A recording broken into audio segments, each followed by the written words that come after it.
και έχει αναπληρώτα.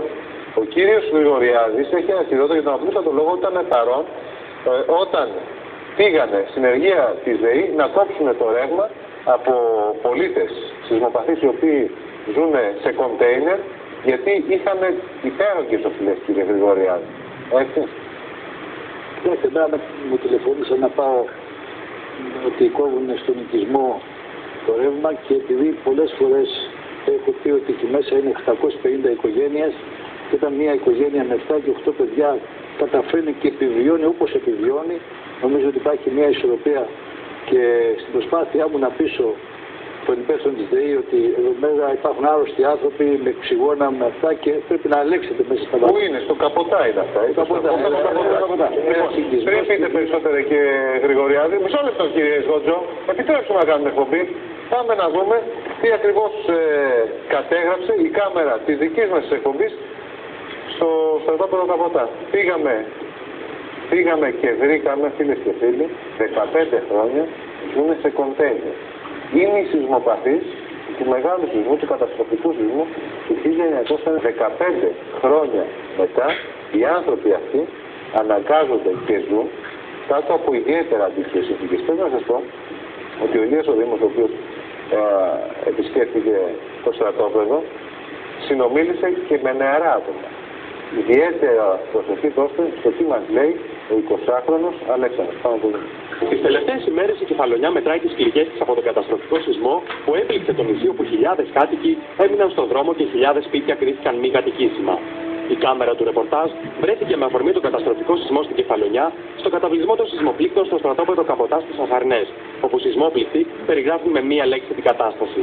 Εξαθλίωση. Ο κόσμος ζει μέσα σε μια εξαθλίωση, ζουν μέσα σε κοντέινερ, σε πραγματικά κουτιά, εδώ και 15 χρόνια, στο οποίο δεν μπορεί να ζήσει κάποιος φυσικός άνθρωπος. Είναι ήρωες που ζουν σε αυτές τις καταστάσεις. 15 χρόνια μετά το σεισμό της Πάρνηθας, χιλιάδες οικογένειες μετατράπηκαν σε μετανάστες μέσα στην ίδια τους την πόλη.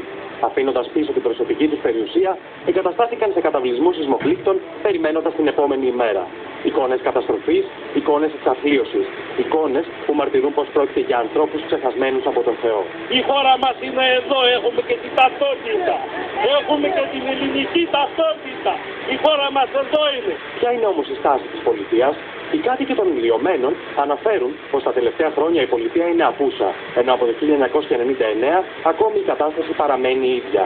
Όσες φορές και αν έχουν απευθυνθεί στο Δήμο ή σε άλλες υπηρεσίες, βρίσκουν γυρισμένες πλάτες. Από το 1999 είναι η ίδια η κατάσταση. Έχουμε τις λύσεις. Θέλουμε τις λύσεις. Προσπαθεί ο κόσμος να βρει από μόνος τις λύσεις. Δεν υπάρχει βοήθεια ούτε της κοινωνίας ούτε του κράτους. Οι σεισμόπληκτοι του στρατοπέδου Καποτά, απευθυνόμενοι στους κεφαλονίτες, οι οποίοι βιώνουν δύσκολες στιγμές, αναφέρουν πως και οι ίδιοι θα πρέπει να αγωνιστούν για να βρεθεί άμεση λύση, ενώ τονίζουν πως αν μπουν στα κοντέινερ, τότε υπάρχει κίνδυνος να αφαιθούν στη μοίρα τους. Άραγε θα έχουν και αυτοί την ίδια τύχη. Απευθυνόμενος και στους κατοίκους της Κεφαλονιάς που είναι και οι ίδιοι σεισμόπληκτοι, και θα γίνει το ίδιο ακριβώς πράγμα και με αυτούς, να το θυμούνται αυτό. Να αγωνιστούν για να βρεθεί άμεση λύση. Αν θα μπουν και αυτοί στα κοντέινερ, θα φεθούν και αυτοί στη μοίρα τους. Θα φεθούν και αυτοί μόνοι τους εκεί μέσα και θα τρέχουν να ψάχνουν να βρουν λύση. Είναι τώρα σεισμοπληκτοί με την κρίση που έχουμε. Φαντάζεστε λοιπόν πόσο σύντομα θα τους έρθει το μεγάλο πρόβλημα της επιβίωσης και σε αυτούς. Δηλαδή καμία μέριμνα, ούτε από το Δήμο, ούτε από την πολιτεία. Πώς είναι όμως για ένα νέο να ζει κάτω από αυτές τις δύσκολες συνθήκες? Ο 20χρονος Άλεξ ζει στο καταβλισμό τα τελευταία 13 χρόνια μαζί με τους γονείς του, χωρίς την ουσία να έχει να περιμένει τίποτα. Το μόνο που κάνει είναι να ελπίζει σε ένα καλύτερο μέλλον, όπου τόσο ο ίδιος όσο και οι φίλοι του θα χαμογελάσουν ξανά. Τα περισσότερα παιδιά γενικώς είναι εδώ έτσι, δεν είμαι μόνος εγώ. Όλοι οι φίλοι μου είναι έτσι βασικά.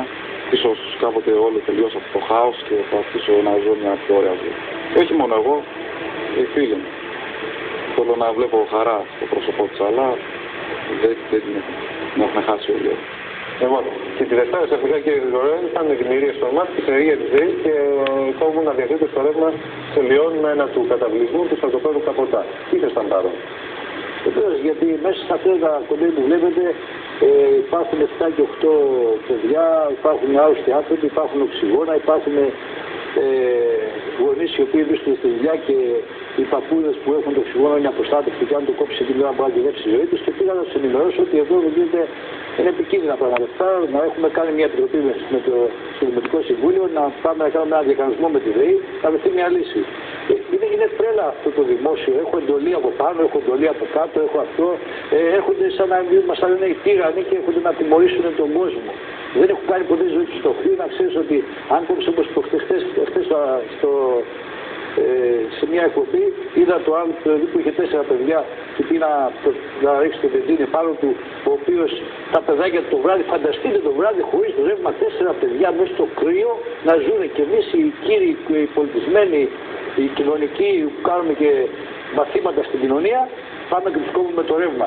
Αντί να πούμε πώς καταφέρουν αυτοί και επιβιώνουν με 4 και 5 και 6 παιδιά με αυτή την αργία, με αυτή την κρίση, με αυτή την απάτη που γίνεται απέναντι στο λαό, να μπορείς να αισιορροπείς μια κοινωνία, πάμε τους κόβουμε το ρεύμα, υπάρχει μια αστάθεια, το βράδυ αυτοί θα μείνουν χωρίς ρεύμα, θα γριέψει η κοινωνία, μετά και αυτοί θα τους ηρεμήσεις, δεν μπορείς να τους ηρεμήσεις.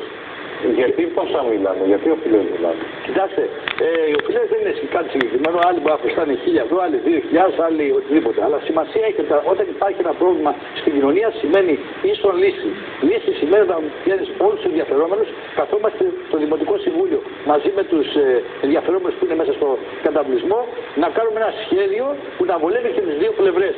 Και πού καταλήξετε. Κάνατε αυτό το σχέδιο. Άρα και ποτέ το σχέδιο. Το σχέδιο με το δημόσιο μπαγκάζ σχέδιο είναι ψυχασθενής. Δεν μπορεί να. Άλλα του λες, αλλά καταλαβαίνουν. Εδώ του λες ότι άμα κόψει το ρεύμα και το βράδυ μου χωρίς αυτά τι έκανε. Μετά δεν θα ταΐζει. Δηλαδή πρόκειται το δημόσιο κάνει πειράματα αποτυχίας. Είναι άνεργοι αυτοί οι οποίοι ζουν στο πρώτο. Περισσότεροι αυτή τη στιγμή με αυτή την κρίση είναι άνεργοι. Συν ότι, κοιτάξτε, ζουν αξιοπρεπώς. Ένας που είχε 7 και 8 παιδιά και σήμερα δεν βγαίνει στην κοινωνία να κάνει και τα συντηρεί, τα σπουδάζει, ποιο σχολείο. Άμα μπείτε μέσα στα πράγματα, τι καθαριότητα υπάρχει και τι τάξη υπάρχει. Και κάθε τύπο βάλει του ανθρώπου που λένε εκεί μέσα με τα ναρκωτικά και να αυτά.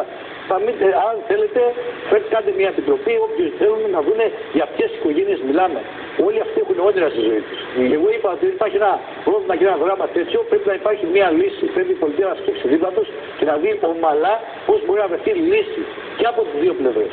Δεν θα μείνουν μόνιμα εκεί μέσα, αλλά τον καιρό που μένουν εκεί μέσα πρέπει να υπάρχουν κάποιοι κανόνες. Μπορώ να πω κάτι, κύριε. Παρακαλώ, κύριε Παπαδόπουλο, και μετά να ολοκληρώσω.